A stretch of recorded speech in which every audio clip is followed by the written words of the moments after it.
여러분은 운전하면서 얼마나 스트레스를 받으십니까? 아마 90% 이상의 운전자들이 운전하면서 스트레스 많이 받을 겁니다. 그래서 남 탓을 많이 하죠. 특징이. 그래서 왜 운전을 저렇게 하냐, 손모가지가 없냐, 눈이 삐었냐, 뭐 이렇게 하면서 남 탓을 하죠. 저도 사실은 스피드를 즐기는, 그러니까 빨리 운전하는 스타일이라, 또 운전을 많이 합니다. 많이 하는 스타일이라 남 탓을 많이 해왔죠. 그래서 심하면 뭐 욕도 하고 혼자서 그런데 올해 들어와서 제가 두 가지 습관을 고치고 있습니다. 지금 몇 달 전부터 운전할 때 이렇게 남 탓하지 말고 괜히 스트레스 받지 말자. 이게 운전할 때 스트레스 보통 엔트로피라고 제가 표현했죠. 그래서 이 운전의 스트레스 엔트로피, 이 엔트로피 때문에 자율주행 자동차가 나오고 그것 때문에 전기 자동차가 나오고 그래서 교통혁명이 이루어진다. 이 얘기를 했는데 그런 자율주행 자동차 시대에 맞춰서 스트레스 받지 말고 남 탓하지 말자 이 얘기를 하나 결심해서 시행하고 있고요. 또 하나는 배려 문화입니다. 그러니까 저는 이제 4년 동안 미국과 캐나다에서 살았기 때문에 이 서양 사람들은 그런 배려 문화가 있잖아요. 사회가 그 에티켓이라고 그랬는데요. 우리 동양 사회는 이제 농경 문화니까 우리의 사회 규칙은 장유유서죠. 그래서 연장자가 무조건 대접받고 윤영자 기준으로 하는 건데 서양은 이제 그런 게 없죠. 그런 게 없으니까 나름대로 자기들끼리 규칙을 만든 게 에티켓이죠. 거기에 이제 가장 우리가 많이 볼 수 있는 게 건물이나 백화점 이런 데 문에 들어갈 때 문을 뒷사람을 위해서 잡아주죠. 그럼 뒷사람은 고맙다고 땡큐 하면서 그걸 받고 이게 이제 기본 에티켓인데 그런데 익숙해서 한국에 와서 저도 이제 이렇게 백화점이나 이런 데 들어갈 때 문을 잡아주면은 특히 뭐 젊은 친구들이 그것도 뭐 나이 많은 사람들이 그러면 이해를 하겠는데 젊은 친구들이 그냥 살짝 얄밉게 들어가요. 그리고 정말 얄미있죠. 얄미우니까 어떻게 저러지? 그리고 이런 생각을 하거든요. 도대체 뭘 배웠어? 이렇게 생각하고 그리고 또 어떤 때는 저하고 같이 간 일행들이 같이 거기에 동의를 하고 이러거든요. 그래서 이것도 배려는 나를 위한 것이다. 그래서 남 탓하지 말자. 내가 마음의 부자를 되기 위해서 배려하는 거기 때문에 그 사람이 감사하다고 그러든지 그러거나 말거나 또 내가 해준 걸 인식하거나 말거나 나는 그냥 배려를 해주자. 이렇게 두 가지를 몇 달 전부터 이제 계획을 세우고 실천하고 있습니다. 쉽지는 않죠. 사람이니까. 그래도 자꾸 실천을 하고 있습니다. 뭔 얘기냐면요. 오늘은 이 디지털 시대에 남 탓하는 것이 왜 안 좋은지, 본인을 위해서 안 좋은지, 그것을 설명을 드리려고 합니다. 이게 사실은 남 탓하는 게 점점 많아졌죠. 그래서 정치권도 내로남불이라 그러죠. 그래서 내가 하면 로맨스고 남이 하면 불륜이라고. 그래서 뭐 진보든 보수든 좌파든 우파든 전부 상대 공격하고 남 탓하는 사람들이 거의 99% 정치인들이죠. 그리고 그렇게 남 탓을 잘하고 그 사람 남과 싸우는 사람들이 요새 정치에 득세를 하고 그러니까 사회가 점점 불안해지고 불편한 정치가 우리 국민들을 편안하게 해주는 게 아니라 불편하게 해주죠. 이게 왜 그러냐면 오늘 왜 이 말씀을 드리냐면 21세기는요 패러다임이 완전히 바뀐다 그랬잖아요. 그래서 패러다임은 생각하는 방식과 그에 의한 행동 유형이잖아요. 행동 유형인데 생각하는 방식을 안 바꾸니까 행동 유형이 안 바꾸는 거야. 그러니까 패러다임이 바뀌었는데 우리가 패러다임을 안 전환하니까 갈등이 많아지는 거예요. 그러니까 사회가 정말 좋은 사회, 좀 시대가 좋은 시대, 인류 역사상 가장 풍요롭고 또 가장 개개인이 할 수 있는 게 많은 세상인데 그것을 못 즐기고 갈등으로 서로 피곤해하고 이런 세상이거든요. 그래서 21세기는 남 탓이 문제다. 내 탓이다부터 시작을 한다. 이것을 한번 살펴보려고 합니다. 이 도표는 제가 여러 번 설명드렸죠. 21세기는 새로운 관계의 시대다. 그래서 인류 2000년 역사는 외부 환경과의 관계였다. 나 자신이 아니라 외부 환경과의 싸움. 그래서 수렵 시대에는 어떻게 자연환경에서 먹이를 찾고 또 내가 쉴 곳, 안식처를 찾고 이런 거를 해결하지 못하면 생명이 위협하고 그리고 이제 우리가 집단사회가 되면서 처음에는 종교가 지배를 했죠. 그래서 신성국가, 종교가 권력을 갖고 지배하니까 권력과의 관계. 그 다음에 봉건 시대에는 귀족이 지배를 하면서 귀족과의 관계, 왕정 시대에는 왕족과의 관계, 그리고 이제 20세기 넘어와서 민주주의가 시행되면서 사실은 모두가 평등한 것 같지만 거대 자본주의 사회가 되면서 경제 권력과 정치 권력을 가진 일부 사람들, 이걸 이제 보통 상류층이라 그러죠. 상류층과 일반 국민들의 싸움, 이런 게 벌어졌죠. 우리나라도 불과 40년밖에 안 됐습니다. 90년 전까지 독재 권력과의 싸움이었죠. 그 핍박에. 지금 좀 오래됐으니까 말씀드릴 수 있지만 제가 청년 사원이었을 때, 젊은 PD였을 때는 사실은 노조도 마음대로 못 만들었습니다. 그래서 방송국에 일반인들이 잘 모르는데 정체불명의 사람들이 상주를 합니다. 이 사람들이 뭐냐면 지금은 국정원이라 그러죠. 이 정보요원들이 언론사에 상주하면서 근데 그 표가 안 나게 하죠. 아무도 모르게. 표가 안 나게 하면서 언론사가 정권에 불리한 어떤 보도를 하거나 이런 걸 사전 검열하고 그랬죠. 그런 시대가 40년 전이었습니다. 그러니까 그런 시대가 있었거든요. 그런데 지금은 그런 일이 있으면 큰일 나죠. 큰일 나고 그렇게 했는데 그러다 보니까 우리들은 이런 외부와의 환경에 대응하는 패러다임에 익숙해 있는 거예요. 더군다나 우리 사회는 50대 이상이 지금 주축으로 이 사회를 지배하고 있잖아요. 그러니까 전형적인 옛날 패러다임에 묻어 있는 사람들이죠. 그래서 이제 어떤 형태로 나타나냐면은 좀 좌파, 진보도 사실 진보가 아니죠. 그분들이 본인들은 진보라고 그러지만 그분들이 주장하는 것도 다 예전 10년, 20년, 30년 전 패러다임으로 이야기를 하는 거예요. 뭐 남녀 문제나 지역 문제나 그다음에 약자, 장애인을 못한 약자 문제 이런 문제를 할 때 그분들은 투쟁의 대상으로, 권력과의 투쟁의 대상으로 문제만 지적하지 새로운 패러다임으로 새로운 모델을 만드는 게 약해요. 그래서 저는 이제 한국 사회가 여러 번 얘기하죠. 진정한 보수는 없다. 진정한 진보는 없다. 보수 좌파와 보수 우파만 있다. 이런 게 다 옛날 패러다임으로 접근해서 그래요. 그렇듯이 이제 우리 인류 역사는 이제 이 이야기가 길어졌는데, 외부 환경과의 관계 설정이 중요했어요. 그게 2000년 동안 우리 인간이 생존하는 방법이었죠. 이게 이제 몸과 정신에 익숙해지다 보니까 디지털 시대, 새로운 시대가 됐는데도 적응을 못하는 거예요. 디지털 시대는 연결의 시대잖아요. 이 연결의 시대라는 것은 항상 잊으면 안 돼요. 디지털 시대는 연결의 시대라는 것을 잊고는 뭣도 할 수가 없습니다. 그래서 개인이든 조직이든 연결을 어떻게 하느냐. 네트워크, 플랫폼 경제에서 연결을 많이 할수록 풍요롭고, 그죠? 그리고 여유로운 삶을 살 수 있거든요. 그러니까 내 삶이 훨씬 좋아지죠. 그래서 이 연결을 많이 만드는데 이 연결은 내가 만드는 게 아니에요.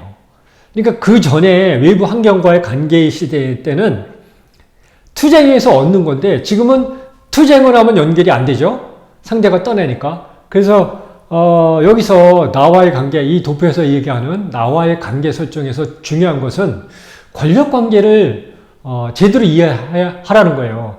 그러니까 여러 번 이야기하고 모두가 알지만 잘 실행이 안 되죠. 디지털 시대에는 권력이 하향 평준화됐다 그러죠. 권력의 보편화라고 이야기합니다. 이게 정보의 보편화 때문에 그렇죠. 그러니까 정보가 인터넷과 SNS가 발달되면서 이게 끊임없이 그냥 물 흐르듯이 흐르잖아요. 그래서 누구나 정보를 얻을 수 있어요. 이 정보가 권력이잖아요. 그래서 누구나 정보를 얻을 수 있고 누구나 발언권을 갖고 있기 때문에 권력이 평준화가 된 거예요. 그래서 대통령실에 있는 대통령이나 저나 권력이 똑같은 거예요. 21세기에는. 오히려 제가 이제 이 기업체에서 조직에서 일하다 보니까 또 상층부에서 일하다 보니까 이 권력 상층부에서 어떻게 정보가 이루어지는지를 많이 경험하잖아요. 이게 오히려 이 조직의 상층부에 있는 사람들은 정보의 편향성이 무지 큽니다. 물론 그분들은 다양한 분야에서 정보를 얻어요. 여러 분야에서 보고가 들어오니까. 그런데 그 정보 하나하나만 놓고 보면은 편향성이 무지 높아요. 이게 밑에 사람들이 거의 99%가 그래요. 밑에 사람들이 그 위에 사람이 좋아하는 정보만 올리더라고요. 그러니까 편향된 거예요. 그렇게 1년 가고 2년 가고 그러면 한쪽 방향의 정보만 방향만 얻을 수밖에 없어요. 그러니까 편향된 정보죠. 오히려 일반인이 그 분야 따지면은 오히려 훨씬 다양한 정보를 갖고 있죠. 그래서 충돌이 많이 일어나는 게 오늘도 점심 식사를 하면서 어느 교수분이 아버님이 돌아가시면서 아마 상속받은 게 있나 봐요. 그 이제 형제들끼리 나눴는데 그게 아마 장인 어르신 것 같아요. 그러니까 이제 부인이 상속을 받은 거죠. 그래서 이제 국세청에서 그와 관련 세금을 부과했는데 자기가 봤을 땐 잘못된 거라는 거죠. 규정을 아무리 따져봐도 부인이 받았다고 나한테 영향을 미치는 게 없다는 거예요. 똑같다는 거예요. 그런 규정이 없다는 거예요. 그래서 그거 갖고 국세청하고 다투고 있다고 그러더라고요. 근데 이런 걸 볼 때 예전에는 일반인은 이런 정보를 가질 수가 없어요. 그런데 지금은 일반인도 얼마든지 전문가보다 많은 정보를 갖고 있거든요. 그래서 무슨 사건이 터질 때마다 나라가 국론이 분열되고 논쟁이 많은 이유는 그것을 옛날에는 정부 기관이 정보를 독점하니까 자기들 마음대로 그걸 처리했거든요. 근데 지금은 그게 안 돼요. 그렇게 처리해도 일반인들이 정보를 갖고 있는 전문가 수준의 정보를 갖고 있는 사람이 많기 때문에 이 사람들을 속일 수가 없어요. 그러니까 이게 여기서 충돌이 나는 거거든요. 이런 식으로 권력이 화양화됐거든요. 그래서 이렇게 권력이 화양화되면 뭔 현상이 나타나라고 그랬어요? 온디맨드 경제라고 했죠. 온디맨드. 요구하는 대로 누가? 국민이, 소비자가, 이용자가 요구하는 대로 가는 게 온디맨드예요. 그래서 이용자가 왕인 시대가 아니죠. 고객이 왕인 시대는 이미 옛날에 지나갔습니다. 지금은 이용자가 절대 왕인 시대예요. 온디맨드 경제, 온디맨드 사회이기 때문에. 그래서 이 절대 왕의 마음을 얻기는 쉽지가 않아요. 그래서 여기서 나와의 결정에 문제가 생기는 거예요. 이 문제를 외부와의 관계로 설정을 해버리면은 이게 투쟁 관계가 돼요. 그래서 남 탓을 하는 거예요. 남 탓을. 남 탓을 하면은 새로운 경계 설정을 할 수가 없어요. 예를 들면은요, 절대 왕인데, 국민이 절대 왕이고, 이용자가 절대 왕인데, 여러분들이 절대 왕한테 왕 탓을 하면은 여러분들 어떻게 되겠어요? 바로 참수당합니다. 그게 절대 왕이에요. 절대 왕의 시대에는 절대 왕이 어떤 마음을 갖고 있는지, 그죠? 그리고 절대 왕이 지금 뭘 원하는지를 파악해야 내가 생존할 수 있거든요. 그런데 내가 남 탓을 하고 절대 왕을 탓하고, 그렇죠? 나는 아무 문제가 없다 그러면은 나는 버틸 수가 없죠. 그래서 지금은 그런 2000년 동안 외부와의 관계, 그거의 기본인 결핍의 시대, 이거 결핍의 시대가 없어졌잖아요. 외부 환경과의 관계는 결핍이기 때문에 외부 환경과의 싸움이었거든요. 부족한 거를 내가 차지하기 위해서. 근데 21세기 소프트웨어 세상이 되다 보니까 풍요의 세대, 잉여의 시대가 되잖아요. 지금은 너무 많아서 문제예요. 사실은 상대적 빈곤 때문에 우리가 정신적으로 사실은 더 스트레스를 많이 받거든요. 근데 이 상대적 빈곤은 사실은 이게 정신적인 문제이기 때문에 우리한테 절대적 빈곤보다 훨씬 스트레스가 큽니다. 그것 때문에 우리가 세상이 참 안 좋다, 세상 살기 어렵다 그러지만 지금은 인류 역사상 어느 때보다 세상이 살기 좋은 세상이고요. 풍요로운 세상이에요. 오히려 사실 선택하기가 어렵죠. 그런데 먹는 것만 해도 그렇습니다. 예전에는 결핍의 시대에는 하루 세 끼가 그냥 먹어야 삽니다. 그러니까 하루 세 끼를 어떻게 한다래요? 때운다 그러죠. 점심 때우고 아침 때우고 저녁 때우고 그래서 세 끼를 때운다. 지금은요. 지금은 고민입니다. 아침을 뭐 먹지? 저녁을 뭐 먹지? 그죠? 점심을 뭐 먹지? 이게 먹는 게 고민이에요. 그래서 이거 똑같은 거 또 먹으면 또 금방 실증이 나요. 그죠? 오히려 선택의 어려움이 장애가 생기는 시대거든요. 이런 풍요 시대에 외부하고 관계를 설정해야 무슨 이익이 있어요? 관계 설정해야 내가 뺏을 게 없는데. 그래서 지금은 연결이 중요한 세대라고 그랬잖아요. 그래서 연결을 다양하게 풍요롭게 하기 위해서는 나 자신이 확실하게 기둥처럼 서 있어야 밖에하고 연결이 활성화할 수 있어요. 내가 흔들리면은 이 연결들이 불안하거든요. 마치 모래에 성을 쌓는 거하고 똑같습니다. 그래서 지금 새로운 시대의 새로운 관계라는 것은 이 도표가 설명하는 것은 나 자신과의 관계가 명확히 설정되어야 된다.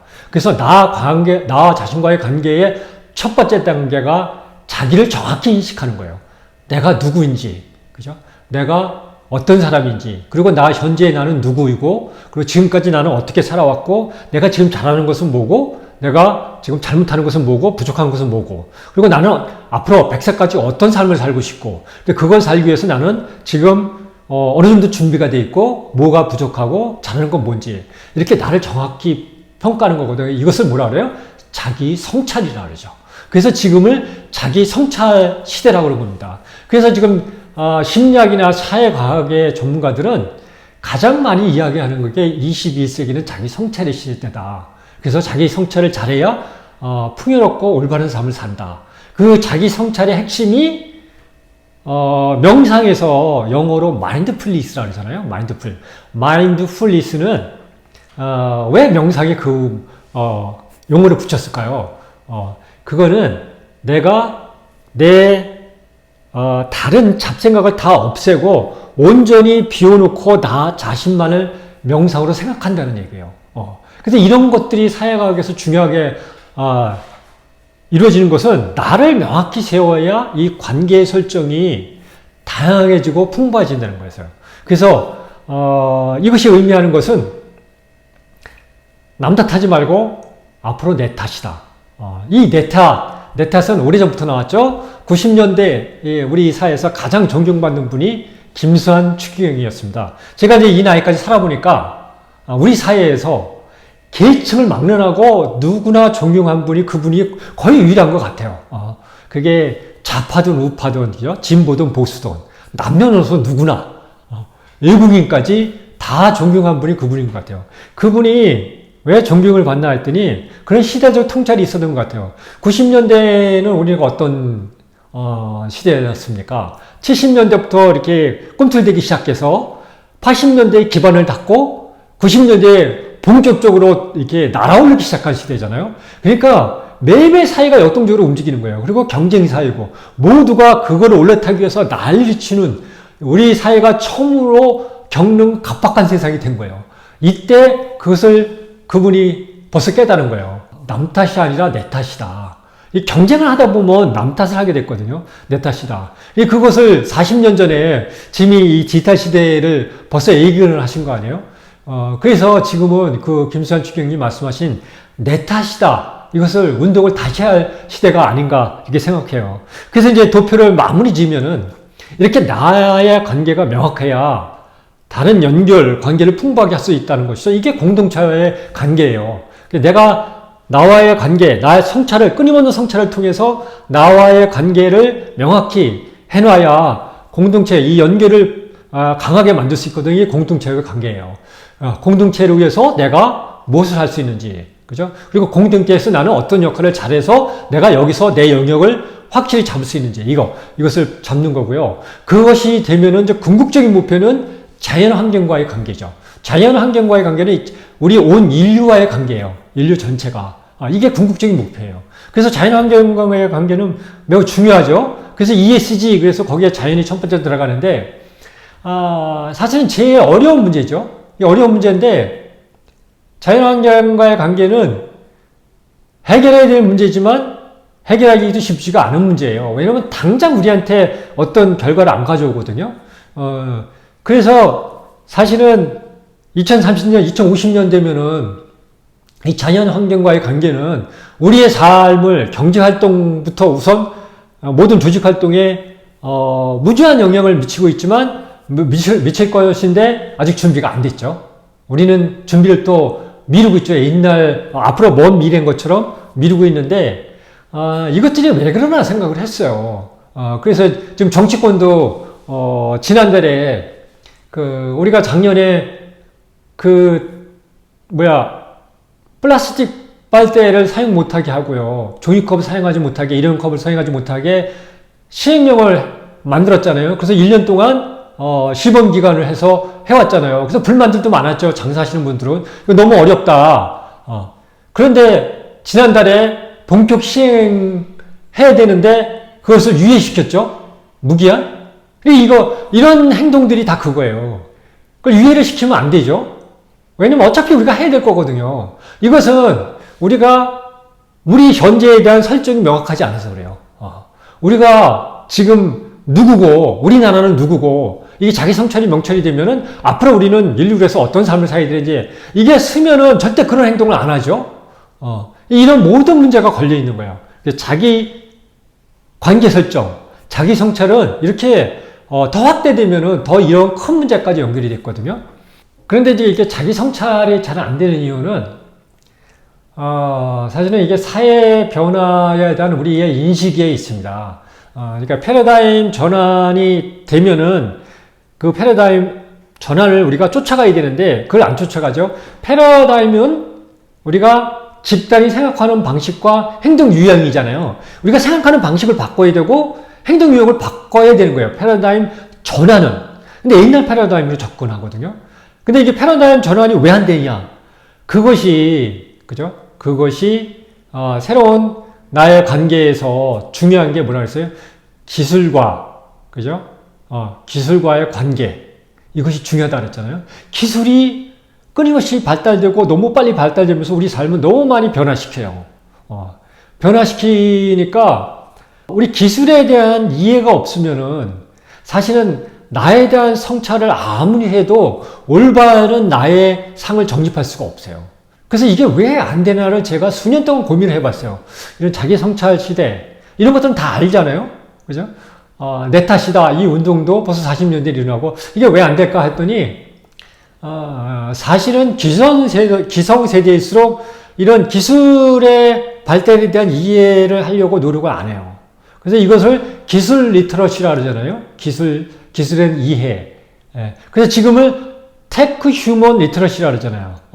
그래서 자기 관계 설정에서 그것을 쉽게 하려면은 끊임없이 기술에 대한 이해도 공부해야 된다. 특히 기성세대일수록 나이가 많은 사람일수록 기술에 대한 이해를 많이 해야 된다. 그래야 사람과 사람에 대한 이해도 생기고 나의 관계 설정이 명확하다. 그렇습니다. 그래서 오늘은 제가 이제 올해 마지막으로 가면서 운전하면서 남탓 안 하기로 하고 스트레스 안 받고 요구 안 하기로 하고요.